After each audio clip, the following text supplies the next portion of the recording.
Boa noite, irmãos. Veja, vamos seguir aqui o assunto de a origem e caráter dos franciscanos. Contemporâneo de São Domingos, São Francisco foi seu grande concorrente em fama eclesiástica, que rivalizou e até superou o monge espanhol em celebridade. Ele era natural de Assis, uma cidade da Itália central. As muitas lendas absurdas que lotam as páginas de seus biógrafos franciscanos não precisam ser mencionadas. Eles são realmente blasfemos. Tamanho era o frenesi entusiástico deles, que impiamente sustentaram que São Francisco era um segundo Cristo, que os estigmas ou feridas do Salvador foram milagrosamente impressos em seu corpo, em imitação do corpo crucificado de Jesus. E esta impostura eles ousaram fundar no texto. Abre aspas.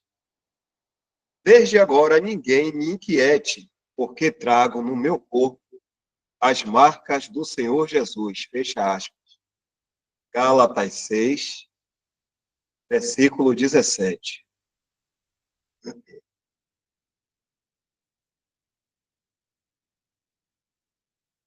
Durante o cativeiro de um ano em Perúgia e outras aflições corporais, ele se tornou o objeto das mais extraordinárias visões e arrebatamentos, pelos quais foi encorajado a sair ao mundo como um servo de Deus e um salvador da humanidade. Os sonhos febris de sua mente fraca foram considerados revelações divinas para os católicos.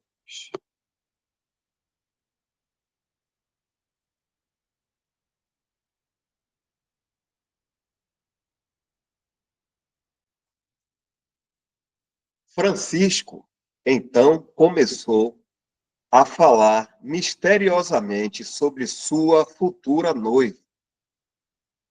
E essa noiva era a pobreza. Ele trocou o vestido por trapos. Ele foi criado, como disse, abre aspas, para opor a verdade ao erro, a pobreza ao desejo de riqueza e a humildade à ambição. Fecha aspas. Ele implorou os portões de mosteiros. Ele desempenhou os ofícios mais servis. Ele se dedicou ao cuidado dos leprosos. Lavava seus pés e fazia curativos em suas feridas. Entre aspas, sua mãe, Lemos, abriu aspas aqui, ouviu e viu todos os seus atos estranhos com uma admiração terna e profética. Exclamando aqui 2 pontos. Mas seu pai tinha vergonha dele e o tratou como um louco. Fecha aspas.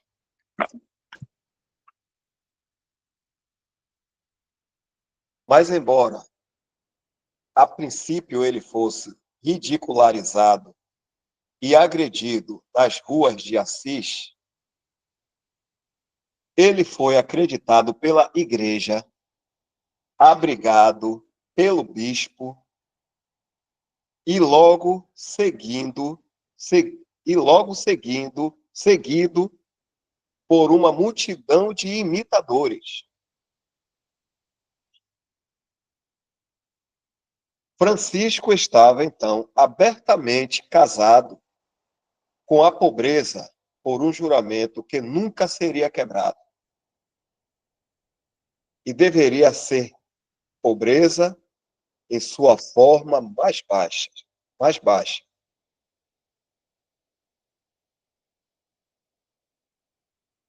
Mendicância, essa pobreza, forma mais baixa.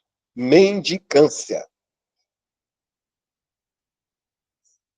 Ele aceitou de um velho amigo, abre aspas, um traje de eremita, uma túnica curta, um cinto de couro, um bastão e chinelos. Fecha aspas. Mas isso era bom e confortável demais para as ideias do jovem fanático, fazendo o pior uso possível das instruções do Salvador a seus discípulos em Mateus 10 e Lucas 10,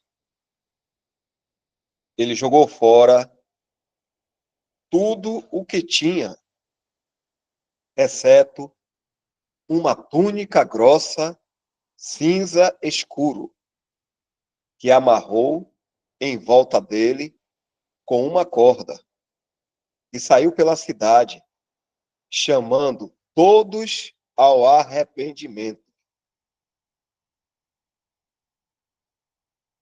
Vou dar um tempo aqui, que parece que vai seguir aqui, né? Outro parágrafo. Se algum irmão quiser fazer algum comentário até aqui.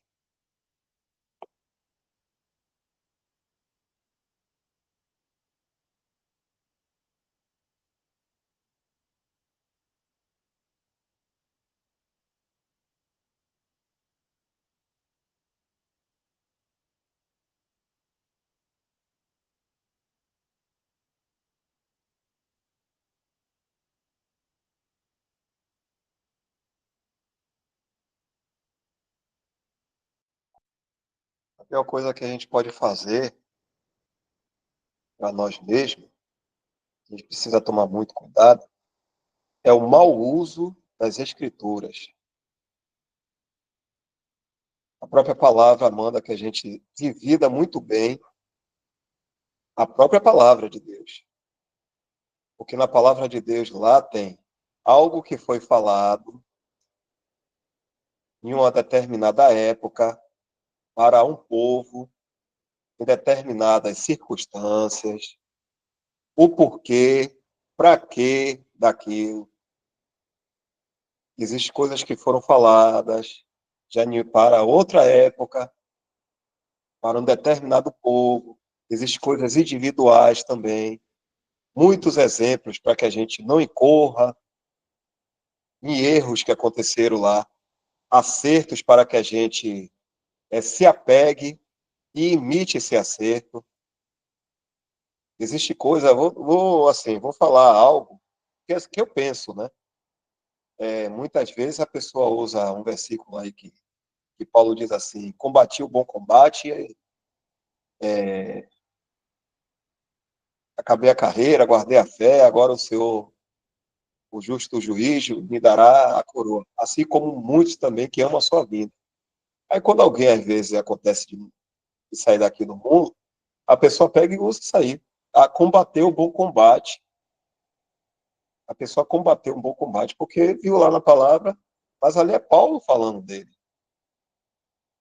Aquele bom combate foi Paulo, ele se dedicou, ainda com algumas falhas dele também, mas ele se dedicou ao Senhor, ao Evangelho da graça, ao ensinamento, cuidado. Paulo, ele realmente atendeu ao pedido do Senhor.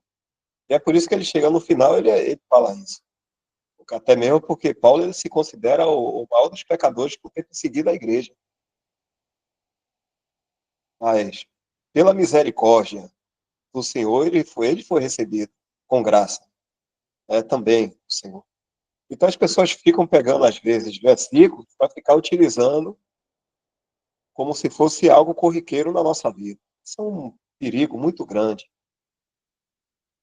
A gente, muitas vezes, pode achar que está fazendo algo para Deus, acreditando que Ele chamou a gente para fazer aquilo. Ou acreditando que Deus falou para a gente que tal coisa é dessa forma e tem que ir lá e fazer. A palavra de Deus é muito clara para nós, para aqueles que realmente não toma com engano, que muitas vezes a gente quer adaptar a palavra de Deus aos nossos desejos. A gente está com intento de algo e aí pega a palavra de Deus e, e coloca isso como base do nosso desejo. Está aqui, está escrito aqui. Então a gente deve tomar muito cuidado, né? Quando a gente às vezes está sendo alertado, quando a gente ora, né, pedindo a Deus discernimento, mas ao mesmo tempo a gente está se achando que pode conhecer da palavra de Deus e nunca levar em consideração que é algo espiritual e que eu estou lendo aquilo ali, sei o que é que eu estou entendendo. Isso é soberba, a gente pode cair. É Deus que tem que nos ensinar. Não é porque eu fui um professor, ou porque eu fui um advogado, não é porque eu fui um líder de alguma coisa, de, de sindicato, que eu fui isso ou aquilo. Nada disso não, viu? Se a gente pensa dessa forma, a gente está se colocando na beira do abismo aí para tomar já um suculavanco aí já para queda. Deus, quando tem de revelar, ele vai revelar tanto ao pequeno como ao maior. Aquele muito instruído como um, um incauto, aquele que não tem instrução nenhuma. Mas tudo tem que vir de Deus. Todas as coisas têm que vir de Deus. Eu falo isso aqui na live, mas estou falando isso para mim, para ressonar para mim também. Porque ninguém aqui está, vamos dizer, está imune ao mal. Enquanto nós estamos aqui nesse mundo, a gente precisa vigiar, tomar cuidado com o nosso coração e orar a Deus para nos colocarmos na dependência de não sermos levados por engano, tanto externo do inimigo, quanto interno, que o que sobe no nosso coração, o que sobe no do coração do homem é que engana o homem. E aí a gente seguia uma vida miserável. Mas eu vou até aqui.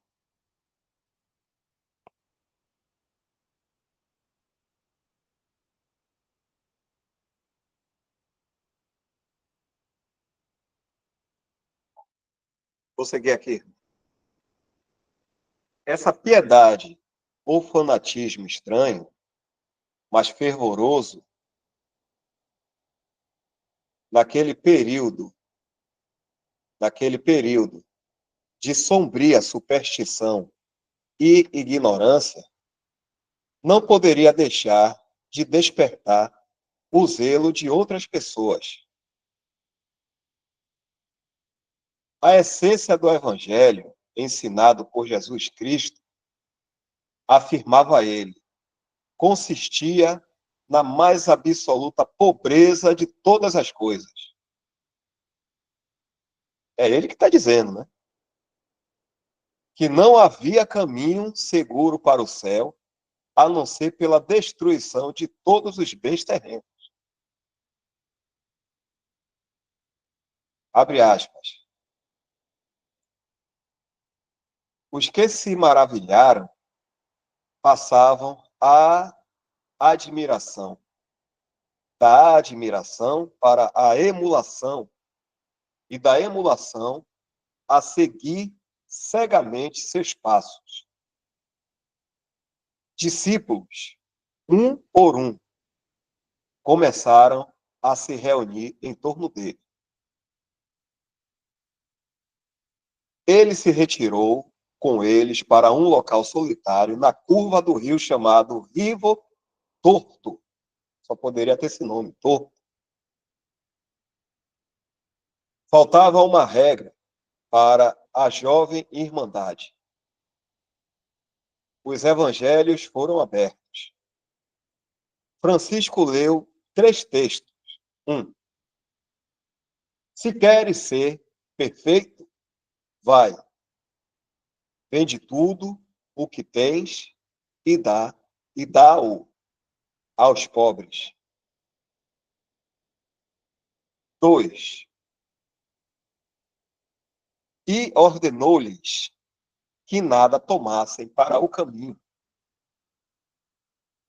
3. Se alguém quiser vir após mim, renuncie-se a si mesmo. Tome a sua cruz e siga-me. Mateus 19, 21, o primeiro. Marcos 6, 8. Mateus 16, 24. Terceiro. Francisco fez o sinal da cruz e enviou seus seguidores para as cidades vizinhas, a leste e oeste, norte e sul. Fecha aspas.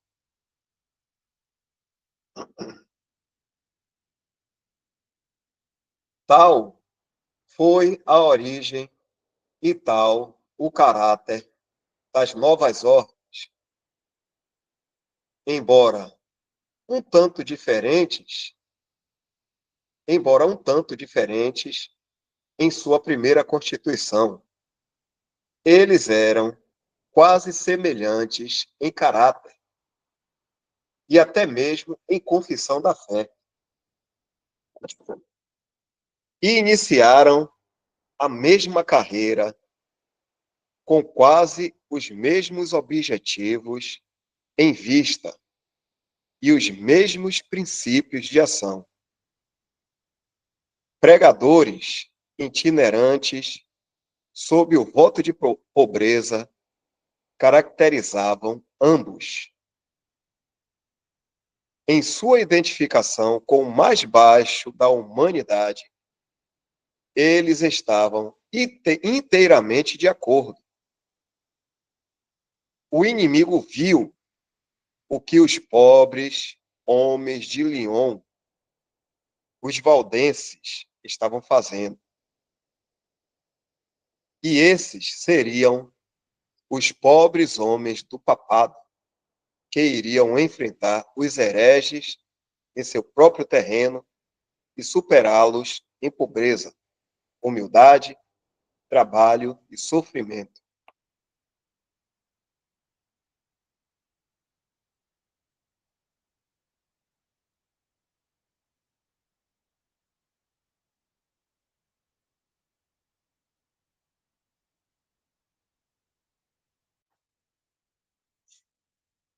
Tendo recebido a sanção formal e proteção do Papa,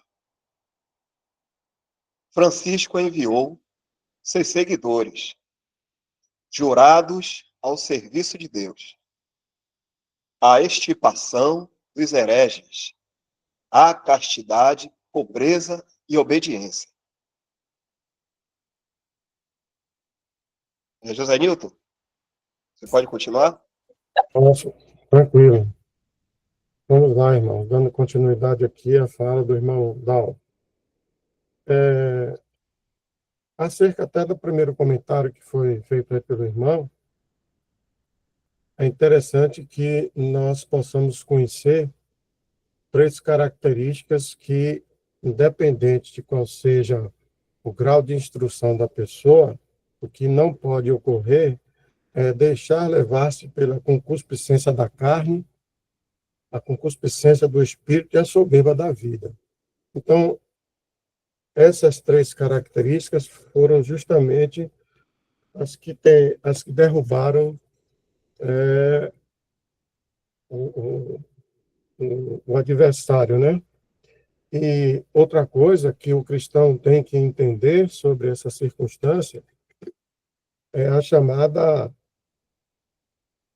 cada qual tem um fardo a carregar. E você tem que entender qual é a circunstância desse fardo. Não quer dizer com isso que você não possa ajudar o próximo, mas você termina tendo, é claro, que carregar o seu fardo. Então, eu gosto muito da palavra que está em Gálatas, que ele diz assim, nas 6. O que está sendo instruído na palavra deve repartir todas as boas coisas com aquele que o instrui. Não vos enganeis, Deus não se deixa zombar. Portanto, tudo o que o homem semear, isto também colherá. Pois quem semeia para a sua carne, da carne colherá ruína, mas quem semeia para o Espírito, do Espírito colherá a vida eterna. Então, esses fardos pesados, demais para uma pessoa carregar sozinha, eu sei que é difícil, mas é um fardo que não podemos partilhar entre uma pessoa e outra, ou aquele que se acha o bonzão, né? É, que é justamente o fardo da chamada responsabilidade diante de Deus e principalmente é, junto ao dia do juízo. É quando teremos, graças a Deus, Cristo para ser o quê? Um advogado justo, fiel, para nos defender. Então, essa responsabilidade que devemos ter é justamente que deve estar aflorado no cristão, e com certeza, se essa responsabilidade está diante dele, e ele conhece as circunstâncias dadas em Gálatas 6:6, jamais, por mais doutor que ele seja, ele vai querer colocar as circunstâncias do conhecimento dele na frente do Senhor. Só para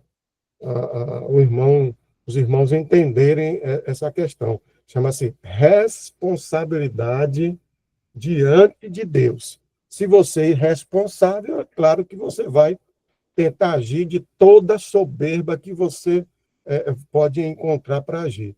Mas se você tem uma responsabilidade, um amor, né, e uma gratidão por tudo que Jesus Cristo fez por nós, automaticamente, dificilmente, você vai, como diz o outro na história, passar uma carroça na frente do gado, né? Mas, dando continuidade, vamos lá. As novas ordens incluíam freiras, cujas ordens eram fundadas em conexão com cada uma das irmandades. Havia também um grau relacionado aos frades mendicantes, chamados terciários, que continuavam envolvidos nas ocupações comuns do mundo, o que aumentava enormemente a popularidade e a influência dos frades. Tratava-se de um elo declarado entre o mundo e a igreja. Algumas palavras sobre os hábitos dos frades pregadores, em contraste com as ordens monásticas anteriores, serão a maneira mais simples de dar ao leitor uma visão clara de ambos. E, sem dúvida, as novas ordens foram permitidas por Deus para sustentar a estrutura cabaleante da Igreja Romana e impedir o cumprimento da reforma por 300 anos. Daí o grande interesse relacionado com sua história. Mas os santos de Deus teriam ainda muita coisa para aprender e a verdadeira igreja de Cristo seria ainda mais enriquecida com um nobre exército de mártires antes que o glorioso fim seja alcançado.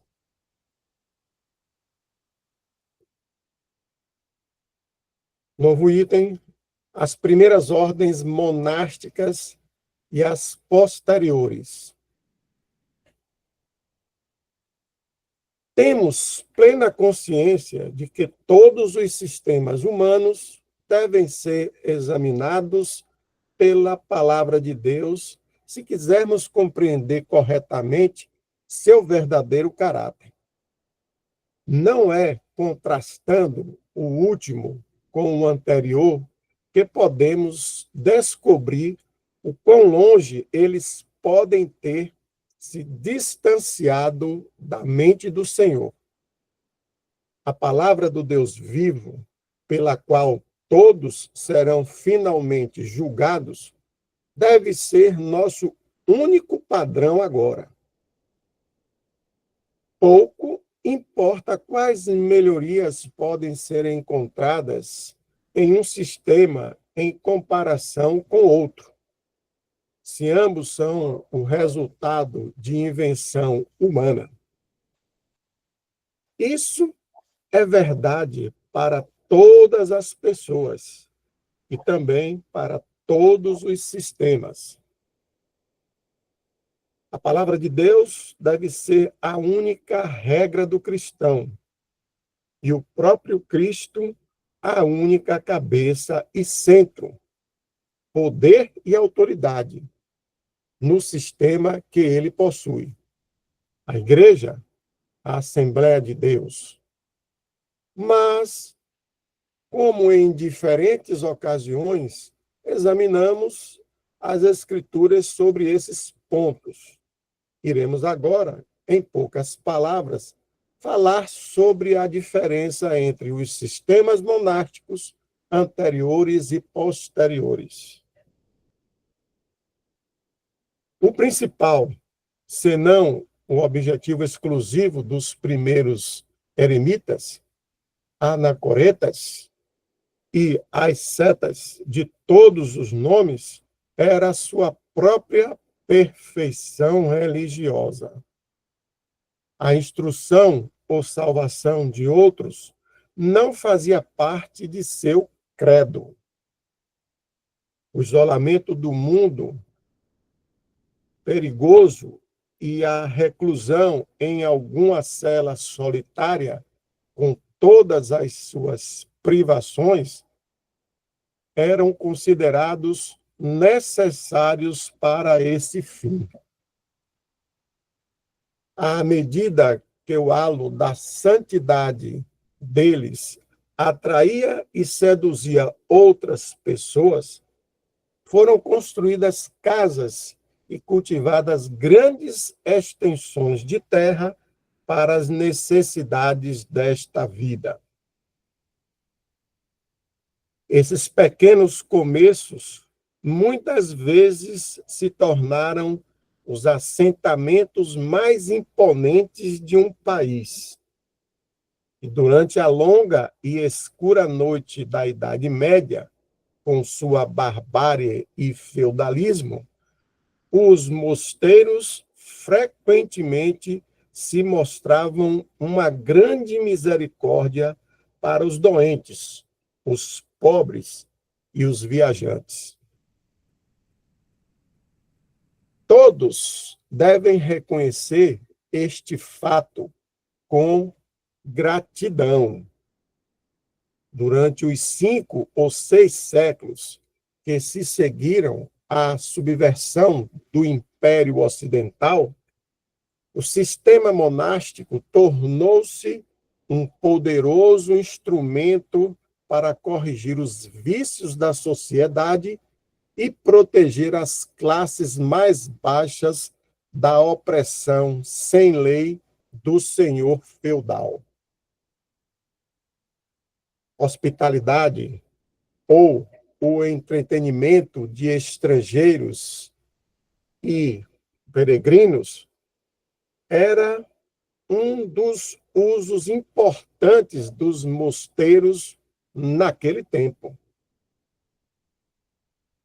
As estalagens para a recepção de viajantes parecem não ter existido antes do século XI. Praticamente, os dois únicos edifícios imponentes que chamavam a atenção do viajante naquela época eram o Castelo do Poderoso Barão e a Abadia dos Monges em Oração. Um era guerra e o outro paz. A religião, a erudição e a ciência encontraram um refúgio atrás das paredes do mosteiro. E a verdadeira piedade podia trabalhar pacificamente ali, escrevendo, transcrevendo, coletando e preservando informações úteis. Entre aspas, os beneditinos, diz Travel Hill, eram os depositários do saber e das artes. Eles reuniam livros e os reproduziam no silêncio de suas celas e preservavam, dessa forma, não apenas os volumes das escrituras sagradas, mas muitas das obras da tradição clássica. Eles começaram a arquitetura gótica. Só eles tinham os segredos da química e da ciência médica. Eles inventaram muitas cores.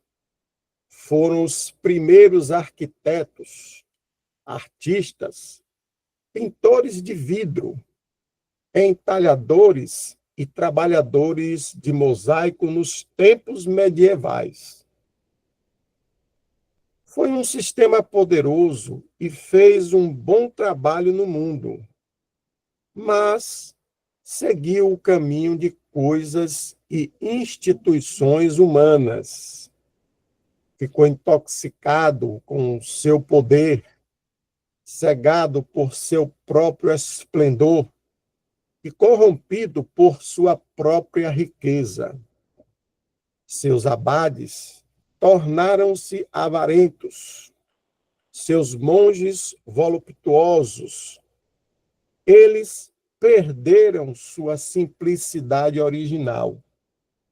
O governo de seu fundador não existia mais na atividade de seus lavradores, seus estudiosos e seus artistas, mas só era encontrado nas palavras mecanicamente lidas na capela.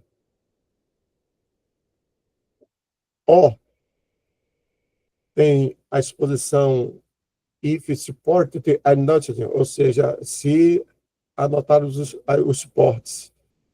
Em H, monasticismo engendrou sua própria corrupção, e dessa corrupção veio a morte. A magnífica abadia de Glastonbury já chegou a cobrir os 60 acres. Antes da queda dos mosteiros na Inglaterra, os comissários reais relatam a esse respeito que eles nunca tinham visto uma casa tão grande, boa e principesca, com 4 parques contíguos, um grande pesqueiro de 5 milhas, bem abastecido com lúcios, percas, douradas e leuciscos, 4 solares, além da capela, hospital, tribunal, escolas e a grande portaria. Muitas das casas de Glastonbury foram construídas com materiais desta outrora soberba abadia. Os hábitos dos monges modernos contrastavam perfeitamente com os anteriores. Em lugar de morar dentro das paredes de uma abadia soberba, toda a cristandade, em um curto período de tempo, foi inundada por hostes de dominicanos e franciscanos. Eles vinham de todos os países e falavam, portanto, todas as línguas e dialetos. Eles pregaram a velha fé em seu mais completo rigor inflexível medieval em quase todas as cidades e vilas. Lealdade inabalável ao Papa e a extirpação da heresia eram seus grandes temas.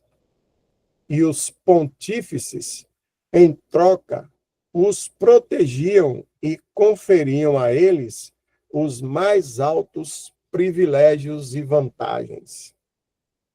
Antes de encerrar o século, os mosteiros e conventos da ordem minorita atingiram o surpreendente número de 8.000 e eram habitados por pelo menos 200.000 internos.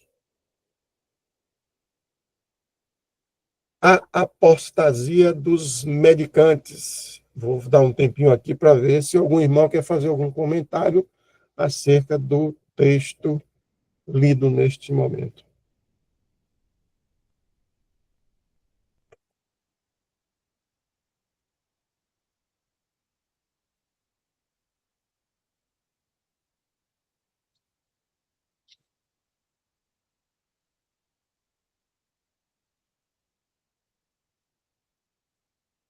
O irmão quer que a gente conclua essa parte que vai falar sobre a apostasia dos medicantes?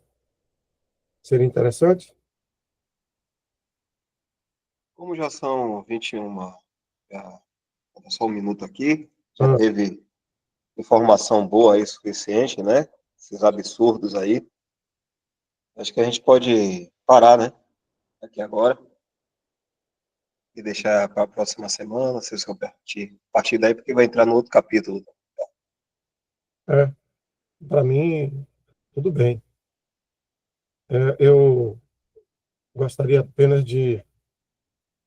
Eu estava com uma leitura relacionada não só a esse tempo aí da história da igreja e informando sobre os papas, e me veio uma curiosidade esta semana, justamente coadunando também com o óbito lá do Papa, e eu estava olhando a vida dos papas, desde o primeiro até ele agora.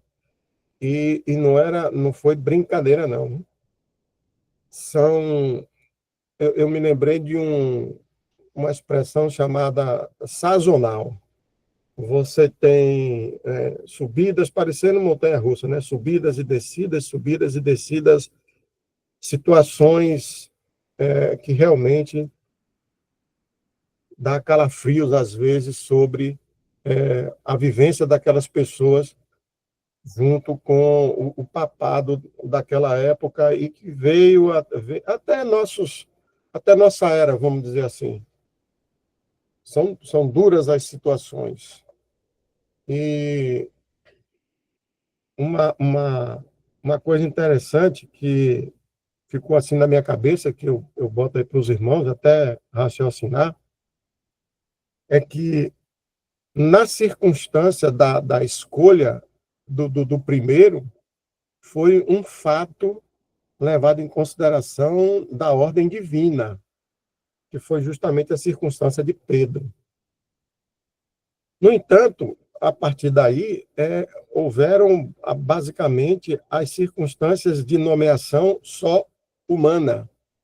E eu me lembrei das nossas reuniões na Assembleia, quando eu comecei, o irmão disse assim, irmão Newton, aos poucos você vai aprender que não é, apesar de nós estarmos um ou outro falando, mas tudo é na ordem e dada por Jesus Cristo, pelo Espírito. Então, aí eu fiquei analisando essa circunstância do início papal, que foi exatamente um pronunciamento divino, e a continuidade dele, que veio já numa circunstância não mais, assim, vamos dizer, do ponto de vista do nosso entendimento, deixar que Deus tome conta, pronuncie, dê as instruções, não, mas pela circunstância humana. E pela circunstância humana, foram decisões e momentos que carregavam não os procedimentos que nós vimos acompanhando aí durante essa história toda da divindade, mas sim do desejo humano. E pelo que eu estou vendo, como vai acontecer daqui a alguns dias o novo conclave, vai ser justamente uma circunstância onde eu estava observando e os nomes indicados, todos praticamente, estavam envolvidos ou estão ou esteve envolvidos em alguma irregularidade. Então, Deus, meu Pai, tenha misericórdia de todos nós, porque ainda tentamos fazer as coisas não pela obediência de Deus, mas pelo interesse da carne, pelo interesse humano. Tem.